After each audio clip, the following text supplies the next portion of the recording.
चलो बच्चों, आइए इस प्रश्न को पढ़ते हैं।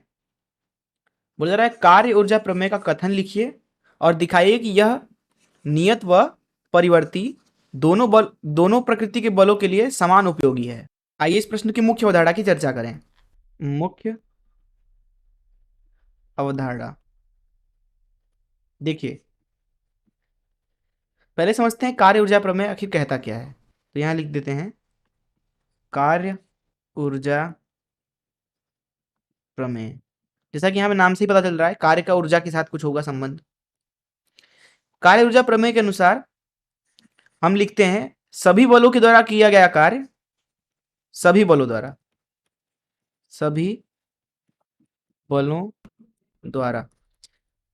द्वारा किसी एक निकाय के ऊपर जो किया गया कार्य होता है वो बराबर होता है निकाय के गति ऊर्जा के परिवर्तन के बराबर, अर्थात डेल्टा के बराबर। यही है कार्य ऊर्जा प्रमेय। बात करते हैं सभी बलों द्वारा मतलब बल जो है संरक्षी बल है, संरक्षी या असंरक्षी है। बल जो है वो आंतरिक है, आंतरिक अर्थात निकाय के अंदर जो बल उत्पन्न हुआ है उसके द्वारा किया गया कार्य, या फिर बाहरी है। बाहरी बल मतलब जो निकाय के ऊपर बाहर से कुछ बल लगाया जा रहा है उसके द्वारा किया गया कार्य। अथवा जो बल है वो नियत है, नियत संरक्षी है या नियत असंरक्षी है, नियत आंतरिक बल है या नियत बाहरी बल है, अथवा परिवर्ती बाहरी बल है अथवा परिवर्ती आंतरिक बल है।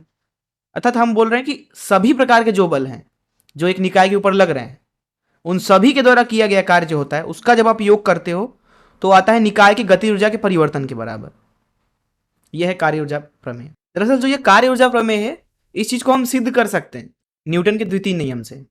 न्यूटन का द्वितीय नियम हमसे कहता है कि किसी वस्तु के ऊपर जो बल होता है वो बराबर होता है उसके रेखीय संवेग के परिवर्तन के दर के बराबर। इसको समीकरण 1 मान लीजिए। अब गतिज ऊर्जा जो होता है किसी निकाय का उसको लिख सकते हैं 1/2 mv का वर्ग। इस चीज को हम सिद्ध करेंगे। यहाँ पे एक वस्तु है, मान लीजिए v गति चल रहा है m द्रव्यमान का इससे, और मान लीजिए वस्तु के ऊपर एक बल लग रहा है कोई इस तरीके से F। ये परिवर्ती भी हो सकता है और नियत भी हो सकता है, इसकी प्रकृति कुछ भी हो सकती है। तो गति ऊर्जा को यहाँ पे लिखेंगे हम। क्या करते हैं, ऊपर नीचे m का गुणा कर देते हैं, तो ऊपर आ जाएगा mv का वर्ग और नीचे आ जाएगा 2m। mv जो है वो p है तो p का वर्ग भागे 2m, तो यहाँ से आपको मिलेगा p का वर्ग बराबर 2km। अब दोनों तरफ समय के सापेक्ष अगर हम अवकलन कर दें तो यहाँ मिलेगा 2p dp भागे dt और इधर मिलेगा 2m क्योंकि नियत हमने ले लिया द्रव्यमान, dk भागे dt। अब dp भागे dt कुछ और नहीं बल्कि बल है, तो यहाँ लिख देंगे pf बराबर m dk भागे dt। p जो है वो mv है तो यहाँ लिखेंगे v गुणे f बराबर dk भागे dt। अब देखिए v और dt यहाँ लिख दिया गुणे f बराबर dk।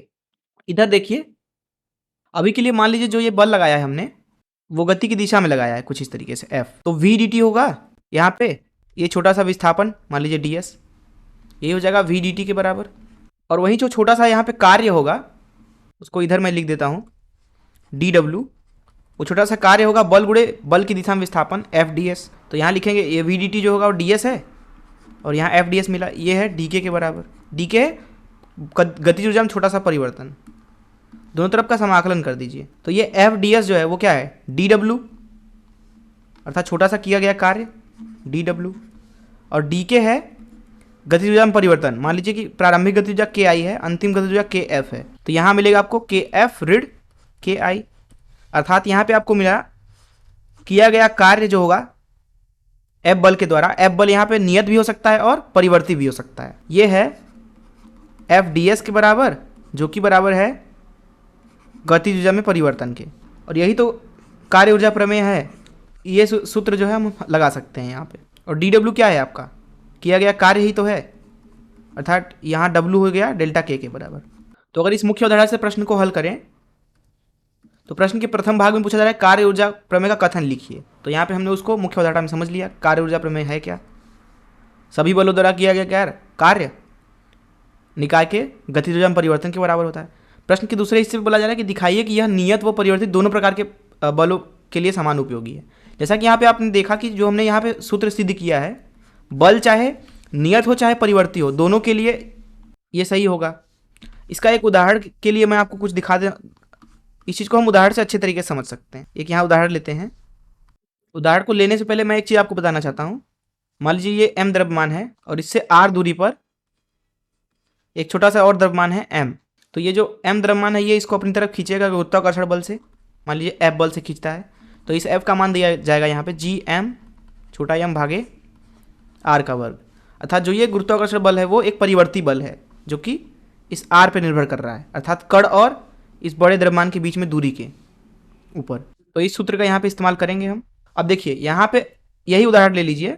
यहाँ पे मान लीजिए ये द्रव्यमान m है और छोटा द्रव्यमान जो m है, ये जो बड़ा द्रव्यमान ये गोली है मान लीजिए ना, और छोटा द्रव्यमान क्या होता है कि इस बड़े द्रव्यमान की तरफ आना शुरू करता है। मान लीजिए अभी इसकी गति जो थी वो यहाँ पे v1 है, v1 आपको पता है, और ये कुछ समय बाद यहाँ पे आ जाती है, यहाँ पे इसकी गति मान लीजिए v2 हो गई। अब ये दूरी आपको बोल दिया जाए कि x है और पृथ्वी से अभी यहाँ की दूरी जो है वो मान लीजिए कि l है। इसको पृथ्वी ही मान लीजिए अथवा एक गोलीय द्रव्यमान मान लीजिए। अब आपसे पूछा जाए कि जब ये कण इस बिंदु A से इस बिंदु B पे आ गया, इस दौरान जो गुरुत्वाकर्षण बल है उसके द्वारा किया गया कार्य कितना है। अब क्योंकि बल यहाँ पे परिवर्ती है तो आप पहले क्या करोगे, यहाँ से x दूरी जाओगे, फिर एक छोटा सा दूरी काटोगे यहाँ पे dx, फिर यहाँ पे बल का गुणा करोगे dx के साथ, छोटा सा कार्य निकालोगे, फिर उसका समाकलन करोगे। इससे अच्छा ये है कि आप यहाँ पे कार्य ऊर्जा प्रमेय इस्तेमाल कर लो। यही चीज़ दर्शाता है कि जो कार्य ऊर्जा प्रमेय है यहाँ पे जब बल परिवर्ती है तो बहुत ही उपयोगी हो जाता है। तो जो यहाँ पे गुरुत्वाकर्षण बल द्वारा कार्य किया जाएगा यहाँ पे वो गति ऊर्जा में परिवर्तन के बराबर आएगा। आप एक लाइन में इसका उत्तर लिख सकते हो, 1/2 m v2 का वर्ग v1 का वर्ग, इसके बराबर आ जाएगा गुरुत्वाकर्षण बल द्वारा किया गया कार्य। क्योंकि यहाँ पे जो बल लग रहा है वस्तु के ऊपर वो केवल और केवल इस m का गुरुत्वाकर्षण बल है और उसी का हमने आपसे कार्य पूछा। तो इस तरीके से एक परिवर्ती बल के लिए भी कार्य ऊर्जा प्रमेय काफ़ी उपयोगी है, और नियत बल हुआ तो काफ़ी आसान हो जाता है कार्य ऊर्जा प्रमेय लगाना, क्योंकि उस अवस्था में जो ये कार्य है वो बहुत ही आसानी से लिखा जा सकता है। नियत बल के लिए अगर एक वस्तु है कुछ इस तरीके से, मान लीजिए इसका विस्थापन हुआ S सदिश और इस पर एक नियत बल लग रहा है कुछ इस तरीके से, मान लीजिए F सदिश थीटा कोण पे, तो जो कार्य होगा यहाँ पे वस्तु के ऊपर F सदिश द्वारा, F बल द्वारा, वो हो जाएगा F और S का अदिश गुणन, जो कि हो जाएगा F का परिमाण गुणे S का परिमाण गुणे कॉस थीटा। और इसको सीधे सीधे आप बराबर कर सकते हो। जब मान लीजिए वस्तु यहाँ पहुँच गया और यहाँ वस्तु में जो गतिज ऊर्जा में परिवर्तन हुआ है डेल्टा के, तो यहाँ सीधे सीधे आप W को डेल्टा के बराबर कर सकते हैं। मैं आशा करता हूँ कि आपको इस प्रश्न का हल जरूर समझ में आया होगा। धन्यवाद।